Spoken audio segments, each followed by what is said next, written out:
Hello, I'm Doug Flynn, and welcome to Kentucky Life, where we're celebrating our 25th season.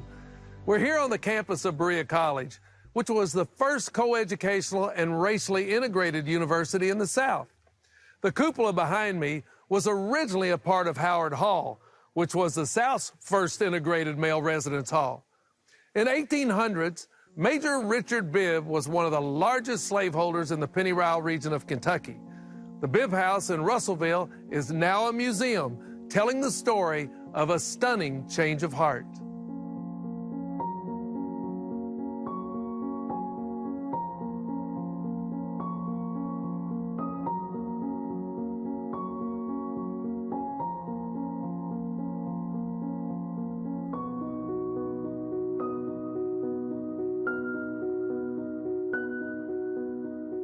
Living in Russellville, the Bibb story has always been a big part of our local history. This house, the historical marker in the yard, if you live in Russellville, generally you know about the Bibb family and its history here. We're sitting today at the campus that's known as Sikh Museum at the Bibb House.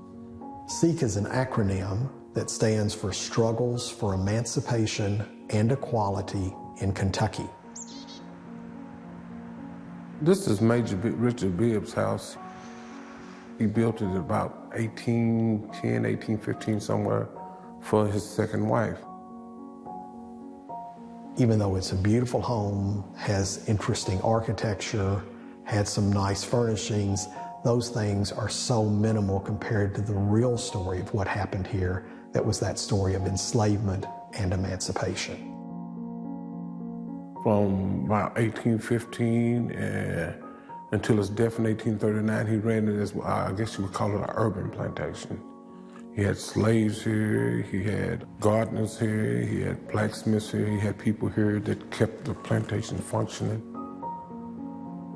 He was a wealthy man whose children were extremely successful, well-educated. He was a slave owner pretty much all of his life, starting in 1769 when he inherited slaves from his father. But he also was a person who was deeply religious, was by family folklore always anti-slavery, but it wasn't until 1839 when he died that he actually freed his slaves. So you've got a span of 70 years where we feel like there was this internal struggle between what kind of person he was and what kind of person he wanted to be that ultimately resulted in the emancipation of his slaves at his death. He freed 65 slaves. He gave them $5,000. He gave them land, farm implements, and everything. The people that were freed in 1839 all stayed in this area. They received their free papers, which were charged a 58-cent fee to have the court declare that you were free. And they lived on that property, but they actually didn't receive a deed until over 40 years later. It was the 1880s before that deed was given to them. Many of them had already died. They had a difficult time being free people in a world of slavery.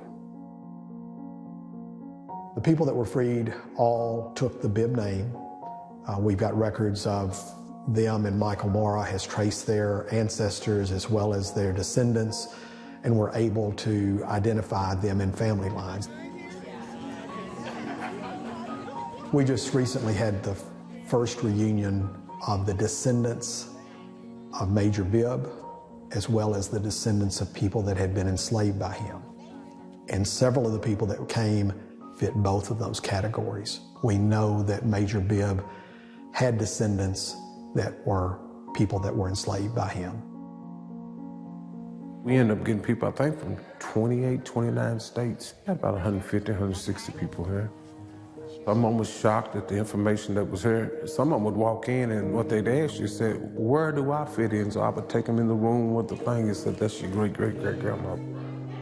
Well, the event today is to visit where our ancestors were enslaved, and I've been in, and it's brought up a lot of mixed emotions. You know, it's not about being angry, it's about knowing who you are and using who you are to know where you're going.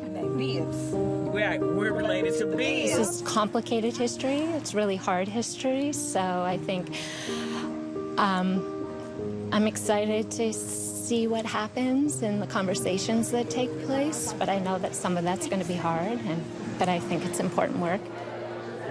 Last year, I had my mom and my dad do a ancestral DNA test.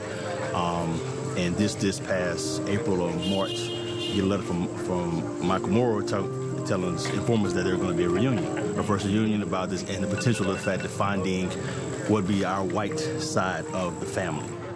It's exciting for me because as I was growing up, my father never talked about his family. Now I can see where my ancestries are from. So it's very exciting, and to meet different people who could be related to me. We had tables out in the yard, and that's where we were eating at, and that's where everybody was at. It rained, and it forced everybody in the house. And then they got to talking to each other. And then when the rain was over, it seemed like the whole atmosphere changed. And things just came together.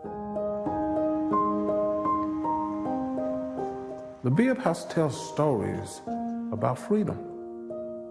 It tells stories about family. It tells American stories.